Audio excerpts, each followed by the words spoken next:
Hello दोस्तों, आपका मेरे YouTube चैनल में बहुत बहुत स्वागत है। आज मैं आपके लिए लेकर आया हूँ एक ऐसी वैकेंसी जिसका सिलेक्शन बिना एग्जाम के होने वाला है। और सबसे बड़ी बात, ये वर्दी वाली जॉब है, पूरे भारत के लिए है। मेल और फीमेल दोनों इसके लिए एलिजिबल हैं। परमानेंट जॉब है, सरकारी नौकरी है और क्वालिफिकेशन 10th पास है और आपकी स्टार्टिंग सैलरी 46,000 से स्टार्ट होगी। इसीलिए ये वीडियो आपके लिए काफी इंपॉर्टेंट है। वीडियो को लास्ट तक देखें। इस वीडियो में आपको इस भर्ती के बारे में पूरी जानकारी दी जाएगी।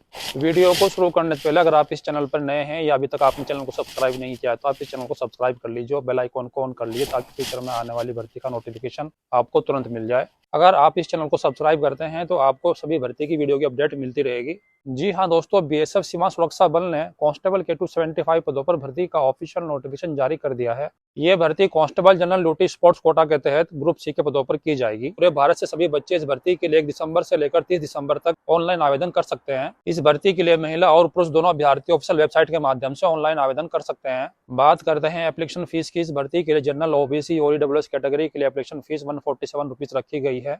SC ST कैटेगरी के अभ्यर्थी और महिलाएं फ्री में आवेदन कर सकते हैं। इन कैटेगरी के अभ्यर्थियों से कोई भी फीस नहीं ली जाएगी। बात करते हैं सिलेक्शन प्रोसेस की। आपका selection physical standard test, physical, sport trial test और मेडिकल के आधार पर होगा। बात करते हैं क्वालिफिकेशन की। अगर आपने 10th पास की है और आपके पास स्पोर्ट्स का सर्टिफिकेट है और आप एक स्पोर्ट्स के अच्छे खिलाड़ी हैं तो आप इसके लिए अप्लाई कर सकते हैं। अगर आपने national, international, Olympic, Commonwealth games, junior senior championship, national level पर या स्टेट लेवल पर पार्टिसिपेट किया है तो आप इसके लिए अप्लाई कर सकते हैं। और अगर आपने इंटरनेशनल, नेशनल, स्टेट लेवल पर पार्टिसिपेट किया है और आपने कोई मेडल प्राप्त किया है तो आपको उसके मार्क्स दिए जाएंगे। उसी के बेस पर आपकी मेरिट बनेगी और आपका सिलेक्शन होगा। और अगर आपने गोल्ड मेडल प्राप्त किया है या आपने सिल्वर मेडल प्राप्त किया है या अगर आपने ब्रॉन्ज मेडल प्राप्त किया है तो आपको उसमें प्योरिटी दी जाएगी और आपके सिलेक्शन के चांस बढ़ जाएंगे। बात करते हैं कि कौन कौन से गेम वाले इस भर्ती के लिए अप्लाई कर सकते हैं। इस भर्ती के लिए archery, athletics, badminton, swimming, diving, water polo, basketball, boxing, cycling, cross country, equestrian, football, gymnastic, handball, hockey, ice skiing, judo, karate, volleyball, weight lifting, water sport, wrestling, greco roman wrestling, free style shooting, taekwondo, wushu, fencing game के लिए आप apply कर सकते हो। बात करते हैं salary की। आपकी सैलरी पे लेवल 3 के तहत 21,700 रुपए से लेकर 69,100 रुपए के बीच रहेगी। इसके अलावा आपको admissible central government employees allowances भी अलग से दिए जाएंगे। लगभग आपकी स्टार्टिंग सैलरी 46,000 से स्टार्ट होगी जो कि बाद में बढ़ते बढ़ते 70,000 से ज़्यादा हो जाएगी। बात करते हैं क्वालिफिकेशन की। इस भर्ती के लिए आपकी क्वालिफिकेशन 10th पास होनी चाहिए और आपकी एज 18 वर्ष से लेकर 23 वर्ष के बीच होनी चाहिए। इसके अलावा अगर आपने national, international, state, national championship, national game, junior national level championship held between championship recognised by Indian Olympic Association या जूनियर नेशनल लेवल चैंपियनशिप या चैंपियनशिप में पार्टिसिपेट किया है 31/12/2022 से लेकर 30/12/2024 के बीच और आपने कोई मेडल जीता है या आपने पार्टिसिपेट भी किया है तो भी आप इसके लिए अप्लाई कर सकते हैं। और आपके पास स्पोर्ट्स का सर्टिफिकेट है तो आप इसके लिए अप्लाई कर सकते हैं। एज लिमिट 18 वर्ष से लेकर 23 वर्ष के बीच होनी चाहिए। आयु की गणना 1 जनवरी 2025 को आधार मानकर की जाएगी।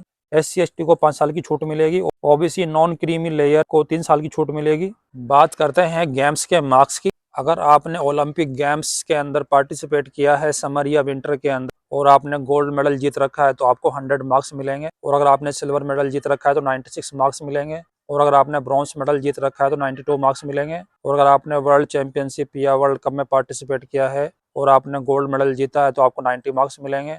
और सिल्वर मेडल जीता है तो 86 मार्क्स मिलेंगे। और अगर आपने ब्रॉन्ज मेडल जीता है तो आपको 82 मार्क्स मिलेंगे। अगर आपने एशियन गेम में पार्टिसिपेट किया है या कॉमनवेल्थ गेम में पार्टिसिपेट किया है और अगर आपने गोल्ड मेडल जीता है तो आपको 80 मार्क्स मिलेंगे। और अगर आपने सिल्वर मेडल जीता है तो आपको 76 मार्क्स मिलेंगे। और अगर आपने ब्रॉन्ज मेडल जीता है तो आपको 72 मार्क्स मिलेंगे।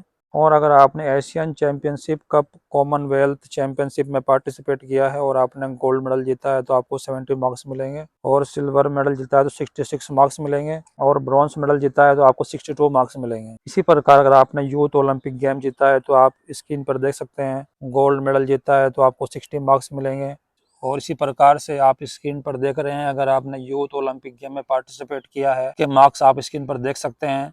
और अगर आपने यूथ जूनियर एशियन चैंपियनशिप या जूनियर कॉमनवेल्थ चैंपियनशिप में पार्टिसिपेट किया है और आपने मेडल जीता है तो आप उसके मार्क्स स्क्रीन पर देख सकते हैं। इसी प्रकार अगर आपने SAF games and any international competition में पार्टिसिपेट किया है और आपने कोई मेडल जीता है तो आपके मार्क्स स्क्रीन पर देख सकते हैं। और इसी प्रकार से अगर आपने national games and senior national championship में पार्टिसिपेट किया है और आपने कोई मेडल जीता है तो आप उसके मार्क्स स्क्रीन पर देख सकते हैं, गोल्ड के, सिल्वर के, ब्रॉन्ज के। और इसी प्रकार अगर आपने यूथ, जूनियर, नेशनल चैंपियनशिप में पार्टिसिपेट किया है और आपने कोई मेडल जीता है तो उसके मार्क्स भी आप स्क्रीन पर देख सकते हैं। बात करते हैं फिजिकल स्टैंडर्ड टेस्ट की। मेल कैंडिडेट के लिए हाइट चाहिए 170 सेंटीमीटर और महिलाओं की हाइट चाहिए 157 सेंटीमीटर और मेल की चेस्ट चाहिए 80 सेंटीमीटर बिना फुलाए और फुलाकर 85 सेंटीमीटर। इसके अलावा अगर आप हिलिंग एरिया जैसे कि गढ़वाली, कुमायूं, गोरखा, डोगरा, मराठा कैंडिडेट हैं, आप असम से बिलोंग करते हैं या अगर आप आसाम, हिमाचल प्रदेश और यूटी ऑफ जम्मू कश्मीर, लद्दाख से बिलोंग करते हैं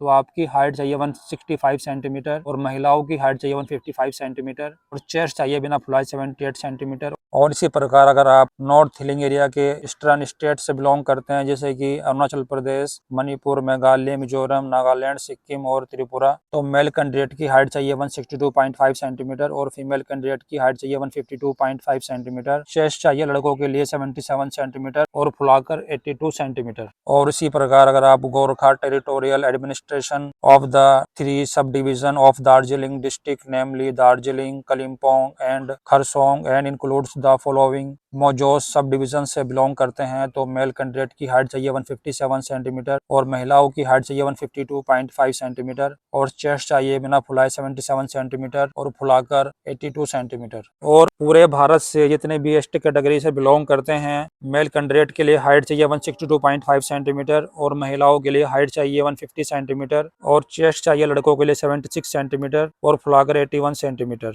ये वैकेंसी ऑल इंडिया वैकेंसी है। इस वैकेंसी के लिए पूरे भारत से मेल और फीमेल दोनों कैंडिडेट अप्लाई कर सकते हैं। इसकी प्रॉपर डिटेल्स और फॉर्म अप्लाई करने का लिंक मैंने डिस्क्रिप्शन में मेंशन कर दिया है, वहां से डाउनलोड कर सकते हैं। और सभी प्रकार की नौकरियों के अपडेट के लिए आप हमारे टेलीग्राम चैनल को ज्वाइन कर लीजिए जिसका लिंक मैंने डिस्क्रिप्शन में मेंशन कर दिया है। इसके अलावा अगर आपको इस भर्ती के बारे में कोई भी डाउट है तो आप कमेंट बॉक्स में पूछ सकते हैं और ऐसी आने वाली भर्ती की जानकारी के लिए चैनल को सब्सक्राइब करना मत भूलना। तो मिलते हैं नेक्स्ट वीडियो में नई भर्ती के अपडेट के साथ। तब तक के लिए जय हिंद, जय भारत।